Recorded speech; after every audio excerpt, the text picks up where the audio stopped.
نحمده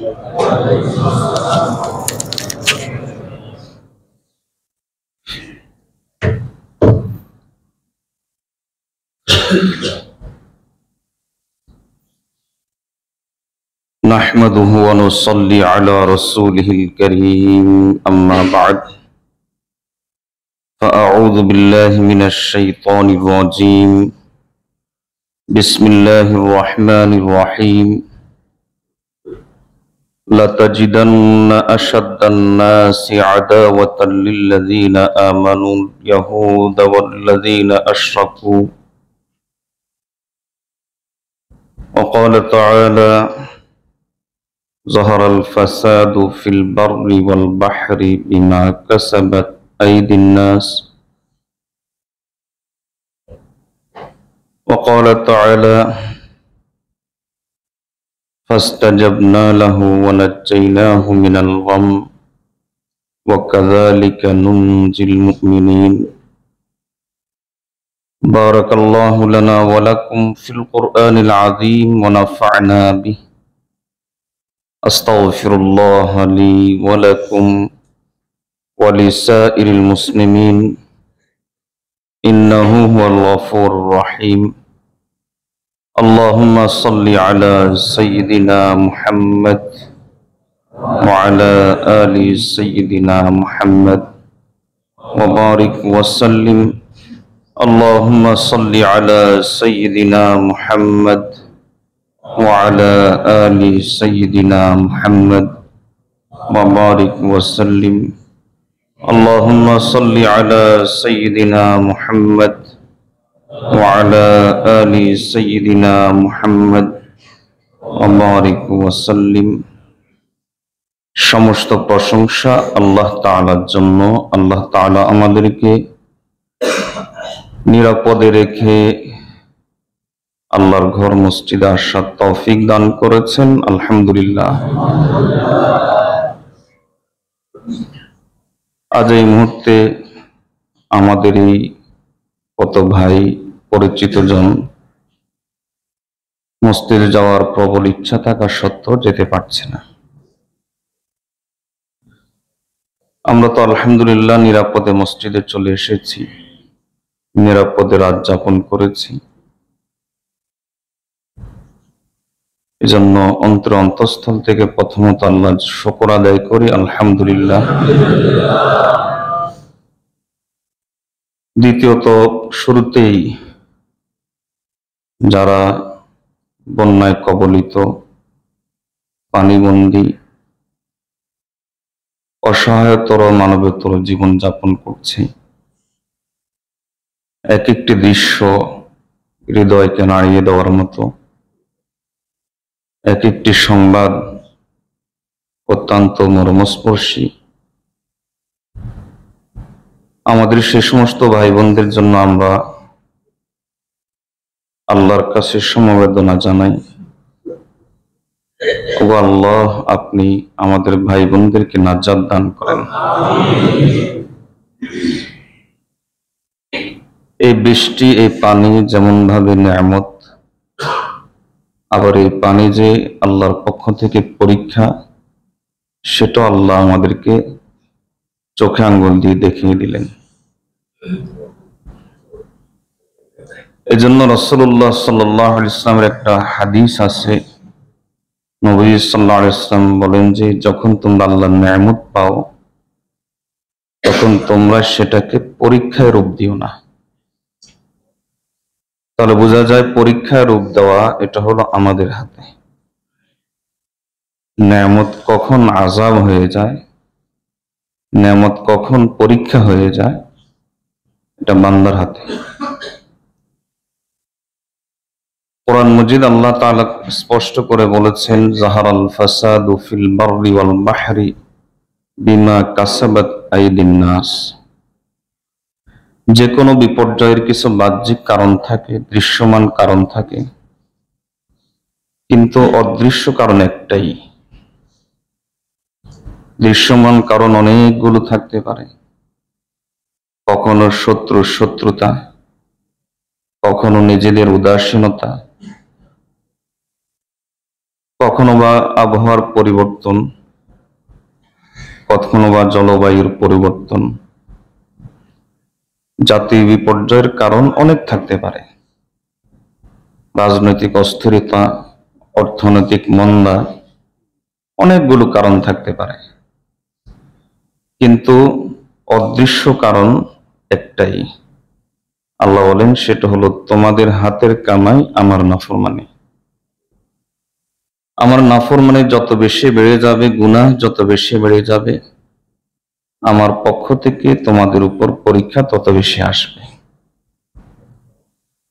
বলতে পারি যে অপরাধ যদি গোটা একটা দেশ করে, একটা জাতি করে, কোথাও গোটা উম্মাহ করে, তাহলে উম্মার কিছু অংশ তাদের উপর যে পরীক্ষা আসে, এটা কেন আসে? বাকিরা কেন নিরাপদ থাকে? আসলে এই পরীক্ষায় যারা নিপতিত হয় তারা একদিক থেকে ভাগ্যবান। দুনিয়ার বিচারে বাহ্যিক দৃষ্টিতে তারা কষ্টে আছে, কিন্তু একদিক থেকে তারা ভাগ্যবান।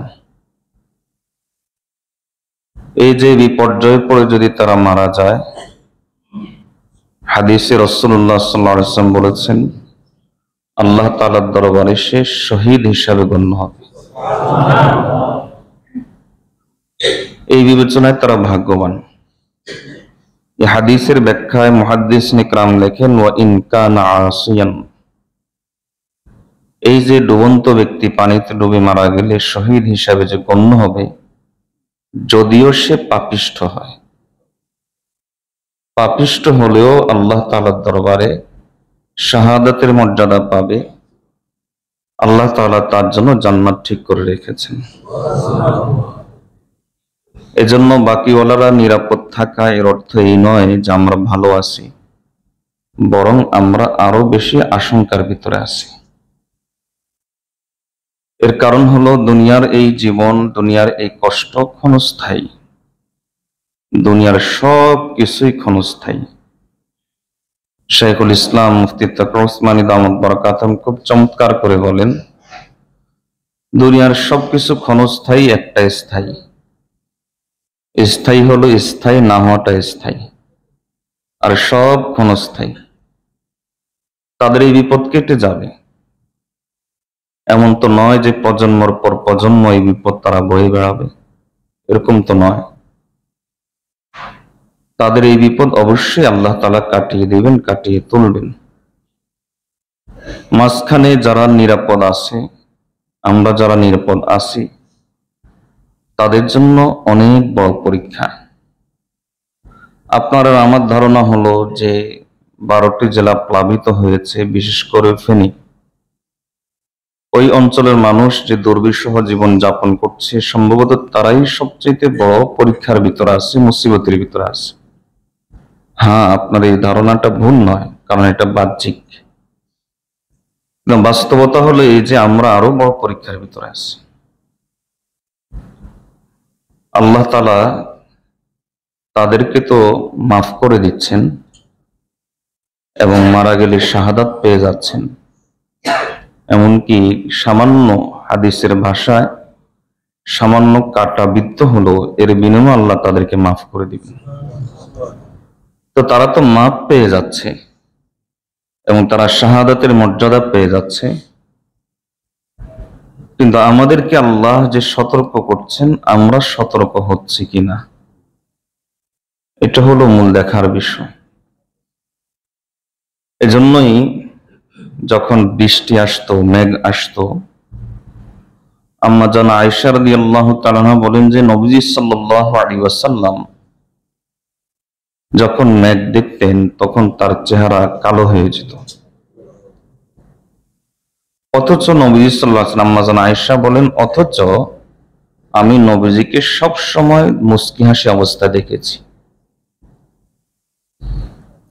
তিনি হাসতেন এমন ভাবে,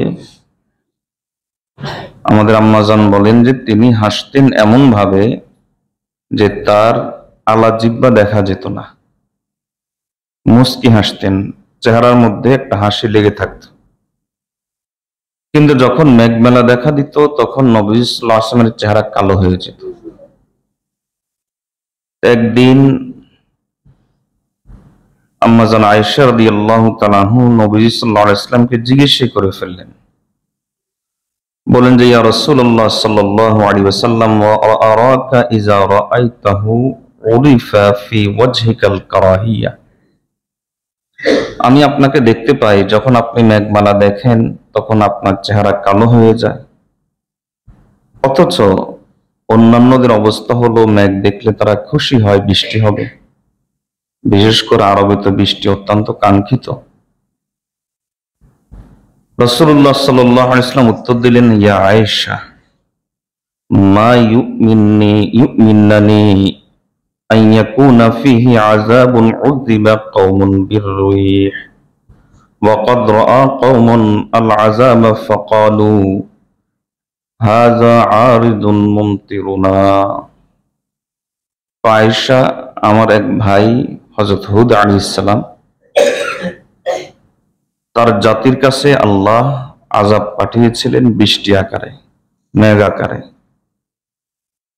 তখন তারা এই মেঘ দেখে বলেছিল যে হাযা আরিজুন মুমতিরুনা, এই যে একটু পরেই আমাদের উপর বৃষ্টি আসবে, খুব আরাম পাবো, ফসল আদি উৎপন্ন হবে। তো তারা খুব খুশি হয়ে গিয়েছিল, কিন্তু পরক্ষণে দেখা গেছে যে ওই বৃষ্টি তাদের জন্য আযাব হিসাবে এসেছে। এজন্য আয়েশা, আমি তো জানি না, আমার তো এই কথা জানা নাই যে এই যে মেঘমালা যেটা দেখা যাচ্ছে সেটা কি আমাদের জন্য আযাব হিসেবে আসছে কিনা। এই জন্য রাসূলুল্লাহ সাল্লাল্লাহু আলাইহি ওয়াসাল্লাম যখন বৃষ্টি বেশি হয়ে যেত তখন দোয়া করতেন, আল্লাহুম্মা হাওয়ালাইনা ওয়ালা আলাইনা, হে আল্লাহ পাহাড়ে পর্বতে নদী নালাতে ডোবায় ওই সমস্ত জায়গাতে আপনি বৃষ্টি বর্ষণ করেন, যে সমস্ত জায়গায় বৃষ্টি বর্ষণ করলে ক্ষতি হবে না, উপকার হবে, আমাদের উপর বৃষ্টি দিয়েন না। নবী সাল্লাল্লাহু আলাইহি ওয়াসাল্লাম আল্লাহর কাছে এভাবে দোয়া করতেন। তো এই হলো মেঘমালা এবং বৃষ্টি দেখলে নবীজির অবস্থা। এই যে একদিকে প্রচন্ড বৃষ্টি হচ্ছে, বৃষ্টি থামার কোনো নাম নাই, প্রত্যেকেরই কোনো না কোনো আত্মীয়তা আছে ওই অঞ্চলে, খোঁজ খবর পাচ্ছেন, সামাজিক যোগাযোগ মাধ্যমগুলোর মাধ্যমে আরো বেশি খোঁজ খবর পাচ্ছেন। এই যে বৃষ্টি হচ্ছে, কোনো বৃষ্টির নাম নেই। ভারত বাঁধ ছেড়ে দিয়েছে, এটা যেমন বাস্তবতা, উপর থেকে বৃষ্টি বন্ধ হচ্ছে না, এটাও তো বাস্তবতা। দুই বাস্তবতাকেই সামনে আনলে যে জিনিসটা বোঝা যায় যে আল্লাহ আসলে আমাদের উপর সন্তুষ্ট নাই, আল্লাহ আমাদের উপর রাগ করে আছেন। এজন্য আমাদের করণীয় হলো রাগ ভাঙাতে হবে। আল্লাহর রাগ ভাঙানো খুব সহজ। হাদিসে তো আছে, রাসূলুল্লাহ সাল্লাল্লাহু আলাইহি ওয়াসাল্লাম বলেছেন যে আল্লাহ তাআলা বলেন, আল্লাহ নিজের কথা নিজেই বলছেন, নবীজি শোনাচ্ছেন আমাদেরকে, আমি আল্লাহ দয়া নামক জিনিসটাকে 100 ভাগে ভাগ করেছি, তোর মধ্যে 1 ভাগ দয়া গোটা সৃষ্টিকুলের মধ্যে বন্টন করে দিয়েছি। নবীজি বলেন, এমনকি উটনী যখন তার বাচ্চাটা দুধ পান করার জন্য তার ওলানে মুখ দেয়, তখন এই বাচ্চার দুধ পানে যেন সুবিধা হয়, এই উদ্দেশ্যে উটনীটা যে তার 2 রানটাকে একটু ফাঁক করে দেয়, এটাও আমার ওই 1 ভাগ দয়ার ফসল, আমি যেটা সৃষ্টিকুলের মধ্যে বন্টন করেছি। আর বাকি 99 ভাগ দয়া আমি আল্লাহ আমার কাছে রেখে দিয়েছি। আমরা এই বন্যার সময় দেখেছি বাবার ত্যাগ, মায়ের কোরবানি, সন্তানের প্রতি মায়া মহব্বত দেখেছি। সুনামির একটা ঘটনা আমি কোন এক পত্রিকায় পড়েছি, যে সুনামি যে হয়েছিল, যে একটা মাকে উদ্ধার করা হয়েছে ধ্বংসস্তূপের নিচ থেকে অনেকদিন পরে, বেহুশ অবস্থায়, বাচ্চাও বেহুশ। আল্লাহর কি হুকুম, হাসপাতালে নেওয়ার পরে, চিকিৎসা দেওয়ার পরে মায়ের হুঁশ এসেছে, বাচ্চারও হুঁশ এসেছে। তো মাকে জিজ্ঞেস করলো যে এতদিন পর্যন্ত এই ধ্বংসস্তূপের নিচে তোমরা কিভাবে ছিলা? খানা দানা নাই, 17 দিন পর বের করা হয়েছে, তো তোমরা এখানে কিভাবে ছিলা? তো মা উত্তর দিচ্ছে, যখন আমরা ধ্বংসস্তূপের নিচে চাপা পড়লাম, একটা পর্যায়ে বাইরের সাথে যোগাযোগ এর কোনো ব্যবস্থা ছিল না। আমার বাচ্চাটা ক্ষুধায় কান্না শুরু করে দিয়েছে, বুকের দুধে একটা পর্যায়ে সে পাচ্ছিল না। তখন আমি আমার দাঁত দিয়ে আঙ্গুল কাটলাম, তখন শিরশির করে রক্ত বের হওয়া শুরু হলো, তখন আমার বাচ্চার মুখে আমি আঙ্গুলটা ডুবিয়ে দিলাম। চিন্তা করলাম আমি না হয় মারা যাই, কিন্তু আমার সন্তান বেঁচে থাকুক। এরপর কি হয়েছে আমার জানা নাই। এরপর আমি হাসপাতালের বেডে নিজেকে আবিষ্কার করলাম। তো মায়ের মহব্বত, বাবার মহব্বত সন্তানের প্রতি যদি এই পরিমাণ হয়, ওই 1 ভাগ দয়ার ফসলের কারণে তার 99 ভাগ দয়া যে আল্লাহ নিজের কাছে রেখে দিয়েছেন, না জানি সেটার কি পরিমাণ, না জানি সে দয়া কত বড়। তাহলে দেখেন, মা বাবা সন্তানের উপর যতই রাগ করুক, একটু চোখের পানি দিয়ে মাপ চেয়ে নিলে মা ভুলে যায়, সন্তানের অপরাধের কথা ভুলে যায়, মাফ করে দেয়। তাহলে অসন্তুষ্ট হওয়া, রাগ হয়ে থাকা, মাকে যদি মানানো যায়, যিনি মাত্র 1 ভাগ দয়ার সামান্য অংশ পেয়েছেন, দুনিয়াতে কোটি কোটি অগণিত অসংখ্য সংখ্যা মা আছে, সে 1 ভাগ দয়া তারা কিছু অংশ পেয়েছে, আর বাকি 99 ভাগ দয়া যে আল্লাহ নিজের কাছে রেখে দিয়েছেন, সেই আল্লাহকে মানানো কতই না সহজ। এজন্য আল্লাহকে মানিয়ে নিতে হবে। অবস্থা দৃষ্টি মনে হয় যে আল্লাহ আমাদের উপর রাগ করে আছেন। দেখুন, রাসূলুল্লাহ সাল্লাল্লাহু আলাইহি ওয়াসাল্লাম হাদিসের মধ্যে আরো পরিষ্কার করে বলেছেন যে আমার উম্মতের মধ্যে কিছু জিনিস যখন দেখা দিবে, তখন এরকম প্রাকৃতিক দুর্যোগগুলো আসবে। সংক্ষেপে হাদিসটা বলি। নবী সাল্লাল্লাহু আলাইহি ওয়াসাল্লাম বলেন, ইজা ফাআলাত উম্মতি 15 খাসলাতান হাল্লা বিহাল বালা, 15টা স্বভাব উম্মতে দেখা দিলে মুসিবত আসতে থাকবে। তার মধ্যে 1 নম্বর, ইজা কানাল মাগনামু দুওয়ালা, যখন রাষ্ট্রীয় সম্পদকে নিজের সম্পদ মনে করবে। ওয়াল আমানাতু মাগনামা, যখন আমানতকে ব্যক্তিগত সম্পদ মনে করবে। আমরা দেখেছি যে এই রাষ্ট্রীয় সম্পদের কি পরিমাণ লুটপাট হয়েছে, কি পরিমাণ লুটপাট এই রাষ্ট্রীয় সম্পদের হয়েছে আমরা দেখেছি। আমানতের কি পরিমাণ খেয়ানত হয়েছে আমরা দেখেছি। ওয়া যাকাতু মাগরামা, যাকাত যখন মানুষ জরিমানা মনে করবে। এবং ওয়া আতা'আ রাজুলু যাওজাতাহু, মানুষ যখন স্ত্রীর কথা বেশি শুনবে, বিপরীতে ওয়া আক্কা উম্মাহু, মা বাবাকে সহ্য করবে না। এবং ওয়া বাররা সাদিকাহু, বন্ধু বান্ধবকে সে অগ্রাধিকার দিবে। ওয়া জাফা আবাহু, বাবার সাথে সে খারাপ আচরণ করবে। ওয়া তাফাআতিল আসওয়াতু ফিল মাসাজিদ, মসজিদগুলোতে যখন শোরগোল বেড়ে যাবে। ওয়া কানা যাঈমুল কওমি আরযালাহুম, সমাজের মধ্যে নিচু, ইতর, ছেঁচড়া টাইপের গুলো যখন সমাজের নেতা বনে যাবে। এবং ওয়াকরিমার রাজুলু মাখাফাতা শাররিহি, এই সমস্ত নেতাদেরকে মানুষ সালাম দিবে সম্মানের জন্য না, মাখাফাতা শাররিহি, সে ক্ষতি করবে এই ভয়। এবং ওয়াশুরবাতুল খুমুর, মানুষ যখন মদ পান বেশি করা শুরু করবে। অলুবিসাল হারির, পুরুষরা যখন সিল্কের পোশাক পরা শুরু করবে।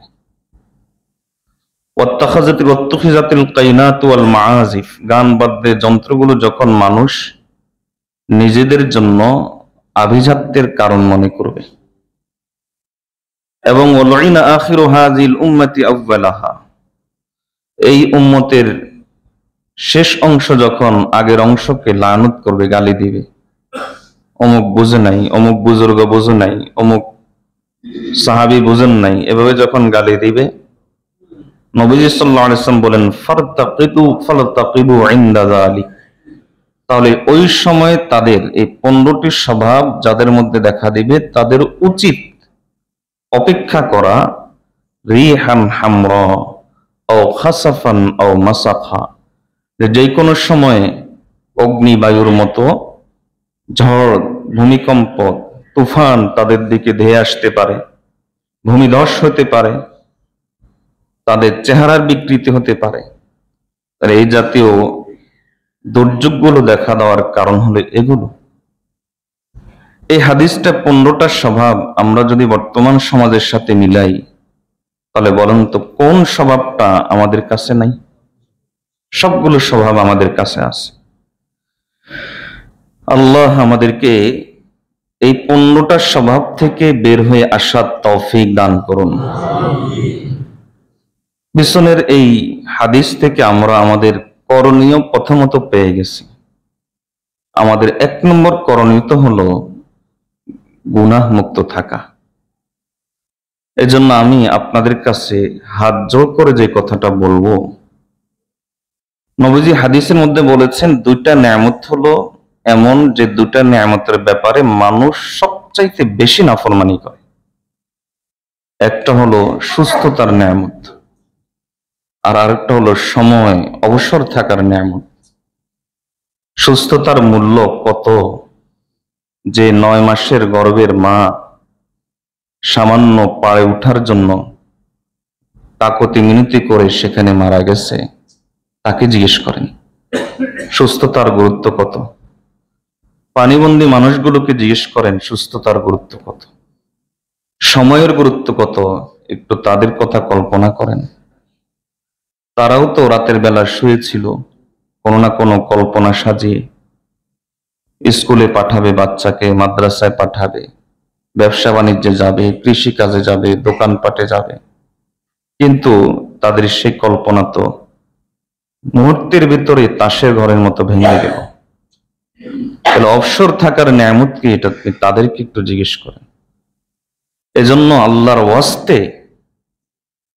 ওয়াস্তে এই কয়েকটা দিন আল্লাহ আমাদেরকে পরীক্ষার ভিতরে রেখেছেন, এই কয়েকটা দিন অন্তত পরিবারকে, নিজেকে গুনাহমুক্ত রাখি। দয়া করে ব্যভিচারের বাক্সটা চালাবেন না, আল্লাহর ওয়াস্তে মোবাইলের অপব্যবহার করবেন না, আল্লাহর ওয়াস্তে সময়ের গুরুত্ব দিবেন। হযরত হাসান বসরি রাহমাতুল্লাহ আলাইহি বলতেন যে মানুষ কেন বুঝে না, ইন্না মিন ইরাদিল্লাহ, আল্লাহ একজন মানুষের উপর ক্ষিপ্ত, এটার আলামত হলো তাকে বেহুদা কাজে ব্যস্ত করে দেওয়া, বেহুদা কাজে ব্যস্ত করে দেওয়া। দয়া করে আড্ডা দিবেন না, দয়া করে বেহুদা কাজ এর মধ্যে সময় নষ্ট করবেন না। আল্লাহ আমাদেরকে বোঝার তৌফিক দান করুন। আমরা মনে করি যে মিজানের পাল্লাতে ভারী হবে নামাজ, রোজা, হজ, যাকাত, এগুলো অনেক দামি আমল, এক একটা ইসলামের স্তম্ভ। কিন্তু মিজানের পাল্লাতে ভারী হবে 2টা জিনিস সবচেয়ে বেশি। একটা হলো উত্তম চরিত্র, আর একটা হলো এই যে কোনো অপরাধে, কোনো গুনায় না জড়িয়ে চুপ করে বসেছিলেন, এই চুপ থাকাটা হাজার হাজার নফল নামাজের চাইতে উত্তম ইবাদত, হাজার হাজার নফল নামাজের চাইতে উত্তম ইবাদত। কথা যত বলবেন তত গুনার পশটা খুলে বসবে। এজন্য আল্লাহর ওয়াস্তে এই যাবতীয় গুনাহ আমরা ছেড়ে দিই। পারবো তো ইনশাআল্লাহ? প্রতিজ্ঞা করি, পারবো তো ইনশাআল্লাহ?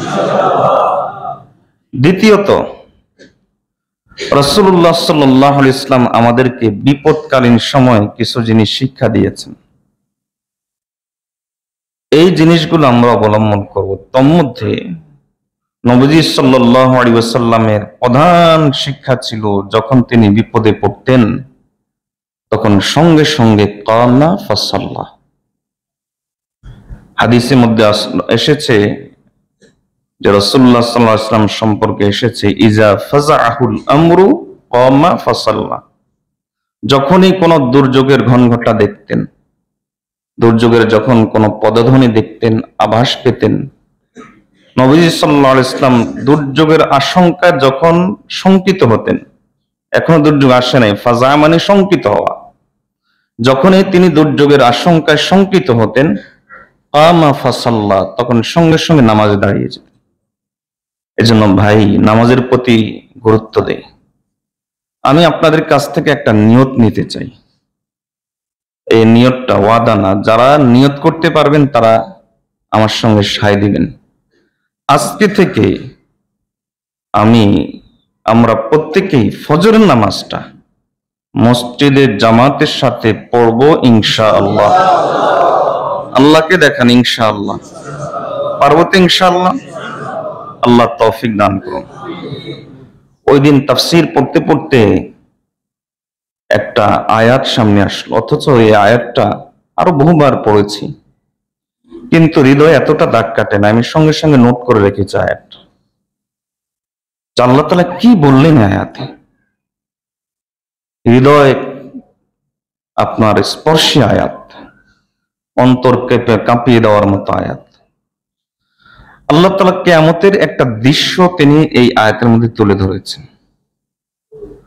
আয়াতের মধ্যে আল্লাহ তাআলা বুঝাচ্ছেন যে যখন বিচার কাজ শেষ হয়ে যাবে কিয়ামতের দিন, বিচার কাজ শেষ হয়ে যাওয়ার পরে ইয়াউমা ইউকশাফু আন সাক ওয়া ইউদআউনা ইলা সুজুদ, বিচার কাজ শেষ হয়ে যাওয়ার পরে আল্লাহ তাআলা শুধুমাত্র মুমিন যারা, কাফেরদেরকে তো জাহান্নামে পাঠিয়ে দিবেন। কারণ কাফেরদের ব্যাপারে আল্লাহ অন্য আয়াতে বলেছেন, ওয়ালা নুকিমু লাহুম ইয়াউমাল কিয়ামাতি ওয়াজনা, আমি যখন দেখব তাদের খাতায় কুফরি আছে, এবার কি সে মাদার তেরেসা না কত বয়সে মানবিক, এটা আমি দেখব না। কারণ সবচেয়ে বড় অপরাধ তার কাছে পাওয়া গেছে, সুতরাং তাকে জাহান্নামে পাঠিয়ে দেব। বাস, কুফরি পাওয়ার সাথে সাথে তার ঠিকানা জাহান্নাম। এরপরে দ্বিতীয়বার যে ওজন করা হবে, এটা হলো মুমিনদের আমলনামা দ্বিতীয়বার ওজন করা হবে। প্রথমবারে ইমানদার আর বেঈমান আলাদা হয়ে যাবে, বেঈমানরা বিনা হিসাবে জাহান্নামে চলে যাবে। এবার মুমিনদেরকে এবার আলাদা করে এদের মধ্যে কেউ মেয়াদি জাহান্নামী আছে কিনা, অথবা শাস্তি পাওয়ার উপযুক্ত কিনা, না এখনই জান্নাতে দেওয়ার উপযুক্ত, এটা বের করা হবে। তো আল্লাহ তাআলা এই বের করার পদ্ধতিটা শুরু করবেন এভাবে। আল্লাহ তাআলা এই বিচার কাজটা, প্রাথমিক কাজটা শেষ করে ওয়ায়দাউনা ইলাস সুজুদি ফালা ইয়াস্তাতিউন, আল্লাহ বলবেন যে এবার তোমরা, আল্লাহু আকবার, আল্লাহ বলেন যে ইয়াউমা ইউকশাফু আন সাক, এরপরে আল্লাহ বলেন আমি সেই দিন আমার পায়ের গোছা পর্যন্ত আমি তোমাদের সামনে খুলব, এবং ওয়ায়দাউনা ইলাস সুজুদ, বলবো যে সিজদা করো, আমার পায়ের মধ্যে সরাসরি সিজদা করো। ফালা ইয়াস্তাতিউন, এক শ্রেণী সেদিন ওই সিজদাটা দিতে পারবে না। কারা পারবেন? আল্লাহ বলেন খাশিআতান আবসারুহুম, তাদের ভয় চেহারার মধ্যে পরিষ্কার দেখা যাবে। তারহাকুহুম জিল্লাহ, ক্লান্তি তাদের চেহারার মধ্যে পরিষ্কার দেখা যাবে। তারা মাথা নিচু করে থাকবে অপরাধের কারণে। ওয়াকাদ কানু ইউদআউনা ইলা সুজুদ ওয়া হুম সালিমুন, এরা হলো ওই সমস্ত লোক, দুনিয়ার জীবনে তাদেরকে 5 বেলা মসজিদের মিম্বার থেকে ডাকা হয়েছে হাইয়া আলাস সালাহ, 5 বার তাকে ডাকা হয়েছিল হাইয়া আলাল ফালাহ। সুস্থ ছিল, সময় ছিল, কিন্তু সেজদা দেওয়ার তৌফিক তার হয়নি। এদের অবস্থা এমন হবে যে আল্লাহর পায়ের মধ্যে আল্লাহ যখন বলবেন তার আল্লাহু আকবার, গোটা সৌন্দর্যের মালিক যিনি, আকাশের সৌন্দর্য, জমিনের সৌন্দর্য, ফুলের সৌন্দর্য, ফলের সৌন্দর্য, ইউসুফ আলাইহিস সালামের সৌন্দর্য, আমাদের নবীজির সৌন্দর্য, যে আল্লাহ সৃষ্টি করেছেন না জানে সে আল্লাহ কত সুন্দর। সেই আল্লাহ যখন তার পায়ের গোছা পর্যন্ত খুলবেন, না জানি সেই দৃশ্যটা কেমন হবে। আল্লাহ যখন বলবেন যে তোমরা সিজদা করো এখন আমার পায়ে, না জানি ওই দৃশ্যটা কেমন হবে। এই লোকগুলো সিজদা করতে যাবে কিন্তু পারবে না। এই আয়াতের ব্যাখ্যায় সহিহ বুখারীতে এসেছে, রাসূলুল্লাহ সাল্লাল্লাহু আলাইহি ওয়াসাল্লাম বলেন, ফায়াসজুদু লাহু কুল্লু মুমিনিন ওয়া মুমিনা, প্রত্যেক মুমিন নরনারী সেই দিন আল্লাহকে সিজদা দিতে পারবে, তবে দুই শ্রেণী ছাড়া। এক শ্রেণী হলো যারা নামাজই পড়ে নাই, আরেক শ্রেণী হলো যারা মান কানা ইয়াসজুদু ফিদ দুনিয়া রিয়াআন ওয়া সুমআ, যারা দুনিয়াতে নামাজ পড়েছে তবে আল্লাহকে খুশি করার জন্য না, ভালো মানুষ সাজার জন্য, মানুষকে দেখানোর জন্য যারা নামাজ পড়েছে। নবীজি সাল্লাল্লাহু আলাইহি ওয়াসাল্লাম বলেন, ফায়াউদু যাহরুহু তাবাকান ওয়াহিদা, সেই দিন তাদের পিঠ একবারে সোজা কাঠের মতো, তক্তার মতো সোজা হয়ে যাবে, সিজদা দিতে পারবে না। যেন আল্লাহর বান্দা সুস্থ আছেন, সময় আছে, কেন নামাজটা পড়েন না?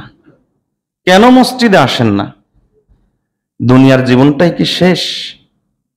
এই জীবনের দাম কত একটু জিজ্ঞেস করেন না বানবাসীকে। এই সময়ের দাম কত, সুস্থতার দাম কত জিজ্ঞেস করার দাম পানিবন্দী মানুষগুলো। আল্লাহ আমাদেরকে নামাজ 5 ওয়াক্ত পড়ার তৌফিক দান করুন। আমাদের দ্বিতীয় কাজ হলো এই যে আমরা এখন আল্লাহর কাছে বেশি বেশি করে দোয়া করব, ইস্তেগফার। রাসূলুল্লাহ সাল্লাল্লাহু আলাইহি ওয়াসাল্লাম বলেছেন, ইস্তেগফারে বিপদ থেকে আল্লাহ মুক্তি দান করেন। এবং আল্লাহ তাআলা কোরআন মাজিদের মধ্যে বলেছেন, ওয়ামা কানাল্লাহু মুআযযিবাহুম ওয়া হুম মুস্তাগফিরুন, যারা ইস্তেগফার করে আল্লাহ তাদেরকে শাস্তি দেন না। ইস্তেগফার বেশি বেশি করে করা। হাসান বসরি রাহমাতুল্লাহ আলাইহি বলতেন, যেই জাতির মধ্যে ইস্তেগফার আছে আমি মনে করি আল্লাহ তাদেরকে শাস্তি দিবেন না। তো কেন? যদি শাস্তি দিতেন তাহলে এই কথা আল্লাহ বলতেন না, ওয়ামা কানাল্লাহু মুআযযিবাহুম ওয়া হুম ইস্তাগফিরুন, যারা ইস্তেগফার করে আমি আল্লাহ তাদের জন্য শাস্তি দাতা মাওলানা, এই কথা আল্লাহ বলতেন না। এজন্য বেশি করে ইস্তেগফার করা। আর বিশেষত একটা দোয়া আল্লাহ তাআলা সরাসরি কোরআন মাজিদের মধ্যে বলেছেন, এবং এই দোয়াটা হযরতে ইউনূস আলাইহিস সালাম করেছিলেন যখন তিনি মাছের পেটের ভিতরে ঢুকে গিয়েছিলেন। সেই অন্ধকারের ভিতরে, প্রগাঢ় অন্ধকারের ভিতরে হযরতে ইউনূস আলাইহিস সালাম দোয়া করেছিলেন, লা ইলাহা ইল্লা আনতা সুবহানাকা ইন্নী কুনতু মিনাজ জালিমিন। আল্লাহ তাআলা কোরআন মাজিদে একটা তথ্য দিয়েছেন আমাদেরকে। আল্লাহ বলেন, ফাস্তাজাবনা লাহু, এই দোয়ার কারণে আমি ইউনূস এর দোয়া আমি কবুল করে তাকে মাছের পেট থেকে নাজাত দিয়েছি।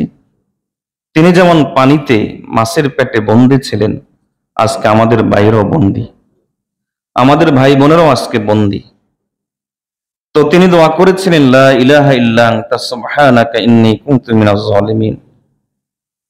আল্লাহ বলেন যে, ওয়াকাযালিকা নুনজিল মুমিনিন, এভাবে ইউনূস আলাইহিস সালাম আর বান্দা ইউনূসকে আমি যেভাবে এই দোয়ার বরকতে মাছের পেট থেকে মুক্তি দিয়েছি, আমি কিয়ামত পর্যন্ত এই দোয়ার বরকতে মুমিনদেরকে আমি মুক্তি দান করব। হাদিসের মধ্যে এসেছে, রাসূলুল্লাহ সাল্লাল্লাহু আলাইহি ওয়াসাল্লাম বলেছেন যে, জিন্নুন যে দোয়া করেছে, মাছওয়ালা যে দোয়া করেছে, তোমরা এই দোয়া করো। ইজদা রাব্বাহু ফি বাতানিল হুত, তিনি মাছের পেটে থাকা অবস্থা দোয়া করেছিলেন, লা ইলাহা ইল্লা আনতা সুবহানাকা ইন্নী কুনতু মিনাজ জালিমিন। নবী সাল্লাল্লাহু আলাইহি ওয়াসাল্লাম বলেন, মা মিন রাজুলিন মুসলিমিন দাআল্লাহু বিহা ফি শাইইন কাত্তু ইল্লা ইস্তাজাবাহু লাহু, কোন মুসলমান কোন গুরুত্বপূর্ণ বিপদে, বড় কোন বিপদে পড়ে এই দোয়া করে যদি আল্লাহর কাছে দোয়া করে, আল্লাহ তাআলা অবশ্যই তার দোয়া কবুল করেন। আমরা এই দোয়াটা বেশি বেশি করে পড়ব। আজকে বাসায় গিয়ে মা বোনদেরকে তাগিদ দিয়ে বলে দেন যে, প্রত্যেকে তোমরা এই কয়দিন তাসবিহ হাতে রাখবা, রিমোট কন্ট্রোল রাখো, তাসবিহ হাতে নাও। পারবো না ইনশাআল্লাহ? নিজের একটা তাসবিহ হাতে নিয়ে নেন। আল্লাহ আমাদেরকে তৌফিক দান করুন। আরেকটি করণীয়, আমরা জানি যদিও অদৃশ্য যদিও কারণ হলো আমাদের গুনাহ, কিন্তু এই পরিস্থিতির একটা দৃশ্যমান কারণ তো আছে। দৃশ্যমান কারণ হলো ভারত আমাদের সাথে শুধু অন্যায় না, মহা অন্যায় আচরণ করেছে। আন্তর্জাতিক আইন তো লঙ্ঘন করেছে, আর এটা কোনোভাবেই মানবতার কাতারে পড়ে না। এজন্য স্মরণ করিয়ে দিতে চাই আল্লাহর একটা কথা। এই কথাটা একটু স্মরণ করেন। আল্লাহ তাআলা কোরআন মজিদের মধ্যে দেখেন, মুসলিম উম্মাহর সবকিছু খুলে খুলে আল্লাহ এবং তার রাসূল সাল্লাল্লাহু আলাইহি ওয়াসাল্লাম আমাদেরকে বলে গেছে। আল্লাহ কোরআন মজিদের মধ্যে পরিষ্কার করে বলেন, লাতাজিদান্না আশাদ্দান নাসি আদাওয়া, চিরকাল সব সময় শত্রুতার ব্যাপারে তোমরা তোমাদের সবচাইতে বড় শত্রু হিসাবে দেখতে পাবা দুইটা গোষ্ঠীকে। কিয়ামত পর্যন্ত এটা আমাদের মনে রাখতে হবে। একটা হলো আল্লাহ বলেন আল ইয়াহুদ, মুমিনদের সবচাইতে বড় শত্রু হলো ইহুদিরা। ওয়াল্লাযীনা আশরাকু, এবং যারা মূর্তি পূজারী, আল্লাযীনা ইয়াবুদুনাল আসনাম, আওসান তাফসীরি কিতাবে আছে যারা মূর্তি পূজা করে। এই মূর্তি পূজারীরা ইহুদিরা। আপনি এই বর্তমান পৃথিবীর মানচিত্র যদি দেখেন, সে নবীজির আমল থেকে খ্রিস্টানরা নবীজিদের সাথে সরাসরি যুদ্ধে লিপ্ত হয়েছে। আল কুফরু মিল্লাতুন ওয়াহিদা, কুফরি শক্তি এক, সবাই মুসলমানদের শত্রুতার ব্যাপারে। কিন্তু শত্রুতার তো কিছু ধরন আছে। হীন চক্রান্ত, নবীজিকে মেরে ফেলার, গুম করার, গোপনে হত্যা করার, এই চক্রান্তগুলো হয় আরবের মূর্তি পূজারীরা করছে অথবা ইহুদিরা করছে। সেই শুরুকাল থেকে আজ পর্যন্ত পৃথিবীর বর্তমান মানচিত্র আমরা দেখতে পাই, একদিকে সেই ফিলিস্তিনের ইসরায়েলে ইহুদিরা তারা বর্বরতা চালাচ্ছে, আরেকদিকে আমাদের পাশের বিশ্বের মানচিত্রে সবচাইতে বড় পৌত্তলিক পূজারী রাষ্ট্র, মূর্তি পূজারী রাষ্ট্র ভারত আমাদের উপর নির্বিচারে নানা ধরনের অন্যায় আচরণ করে যাচ্ছে। তাদের এই অন্যায় আচরণ থেকে কয়েকটা জিনিস প্রমাণিত হয়েছে। একটা জিনিস প্রমাণিত হয়েছে, বিগত যে স্বৈরাচার ছিল সে যে তাদের দাসী ছিল, এটা আবার পরিষ্কারভাবে স্পষ্ট প্রমাণিত হয়েছে। আর দ্বিতীয় জিনিস যেটা প্রমাণিত হয়েছে, এখনো যারা এই স্বৈরাচারদের সমর্থন করে, ভারতকে সমর্থন করে, এরা কখনোই কোন অবস্থায় মানুষের কাতারে পড়তে পারে না। কারণ 4 পা বিশিষ্ট জন্তু আর 2 পা বিশিষ্ট জন্তুর মধ্যে ব্যবধান আছে। 2 পা বিশিষ্ট জন্তু দেখতে মানুষ, কিন্তু 4 পা বিশিষ্ট জন্তুর চাইতে খারাপ। এজন্য এরা কোন অবস্থাতে এরা মানুষের কাতারে পড়তে পারে না।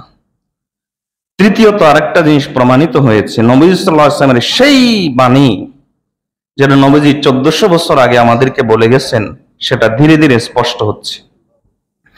নবীজি সাল্লাল্লাহু আলাইহি ওয়াসাল্লাম আমাদেরকে একাধিক হাদিসে কথা বলে গেছেন, এই অঞ্চলে হিন্দুস্তান অঞ্চলে মূর্তি পূজারীদের সাথে একটা যুদ্ধ সংগঠিত হবে।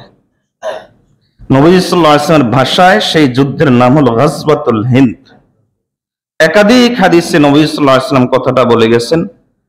নবী সাল্লাল্লাহু আলাইহি ওয়াসাল্লাম এই সমস্ত হাদিসে পরিষ্কার করে গেছেন। আবু হুরায়রা রাদিয়াল্লাহু তাআলা আনহু নবীজির হাদিস শুনে, এত বেশি এই যুদ্ধের কথা শুনে তিনি নিজে নিজে বলতেন যে আমি যদি ওই যুদ্ধ পাই, তাহলে আমার মাল, সম্পদ যা কিছু আছে এবং আমি নিজেকে ওই যুদ্ধের জন্য কোরবান করে দিব। যদি আমি যুদ্ধের মধ্যে কোরবান হয়ে যাই, যদি আমি শাহাদাত বরণ করি, তাহলে আমি আল্লাহর দরবারে আফজালুশ শুহাদা, সবচাইতে উত্তম শহীদ হিসাবে গণ্য হব। আর যদি আমি গাজী হয়ে যাই, না মরি, তাহলে আমি আল্লাহর দরবারে আল মুহাররার, ফাআনা আকুনা আবু হুরায়রা আল মুহাররার, তখন আমাকে মানুষ বলবে, আমি আমাকে তখন এই কথা বলে সান্ত্বনা দিব, জাহান্নাম থেকে নাজাত প্রাপ্ত আবু হুরায়রা। রাসূলুল্লাহ সাল্লাল্লাহু আলাইহি ওয়াসাল্লাম পরিষ্কার করে বলে গেছেন যে এই একটা যুদ্ধ এই অঞ্চলের মধ্যে হবে, ইসাবাতান মিন উম্মতি, আমার উম্মতের 2টা গোষ্ঠী, আল্লাহ তাআলা তাদেরকে জাহান্নাম থেকে মুক্তি দিবেন। একটা গোষ্ঠী হলো ইসাবাতুন তাগজুল হিন্দ, যারা এই মূর্তি পূজারীদের সাথে যুদ্ধে লিপ্ত হবে, আর আরেকটা দল হলো যারা ঈসা আলাইহিস সালামের সাথে মিলিত হবে। এই যে পানি সন্ত্রাস, জল সন্ত্রাস, এভাবে পরিস্থিতি ঘোলাটে করা, এগুলো কিসের আলামত? ধীরে ধীরে ওই যুদ্ধের দিকেই আমরা ডেকে আনছি না, তারা আমাদের গায়ে পড়ে আমাদেরকে সে যুদ্ধের দিকে ঠেলে দেওয়ার এক হীন চক্রান্তে লিপ্ত হয়েছে। যুদ্ধের পরিস্থিতি কামনা করা নিষেধ, হাদিসে নিষেধ আছে। আমরা যুদ্ধের পরিস্থিতি কামনা করি না। কিন্তু যুবক ভাইরা, আমি তোমাদেরকে যে কথাটা বলতে চাই, যে ভারত আমাদেরকে যেভাবে শোষণ করছে, এই যে এই চেতনা, জিহাদের এই চেতনা, মূর্তি পূজারীদের সাথে যে গজওয়াতুল হিন্দ হবে, গজওয়াতুল হিন্দের এই চেতনা তোমাদেরকে লালন করতে হবে। তোমাদেরকে ইসলামের বিজয়ের স্বপ্ন দেখতে হবে। কেবলমাত্র পয়সা কামানোর নাম জিন্দেগি না।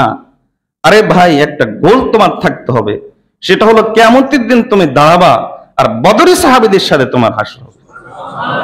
এটার নাম জিন্দেগি। কিয়ামতের দিন তুমি দাঁড়াবা আর আল্লাহ তোমাকে বলবেন, বান্দা আমি তোর উপর সন্তুষ্ট।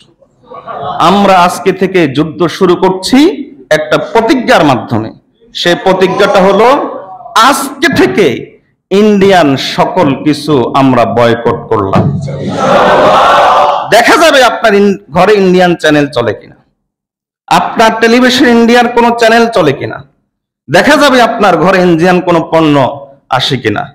এই জাতশত্রু আমাদের পৌত্তলিক গোষ্ঠী, এই মূর্তি পূজারী, এই জাতশত্রু আমাদের, এদের পণ্য, এদের অশ্লীলতা যদি এখনো আপনার ঘরে থাকে, তাহলে এর অর্থ হলো আপনি ধীরে ধীরে আস্তে আস্তে কিন্তু আল্লাহ পরিষ্কার করে দিচ্ছেন পথ দুইটা।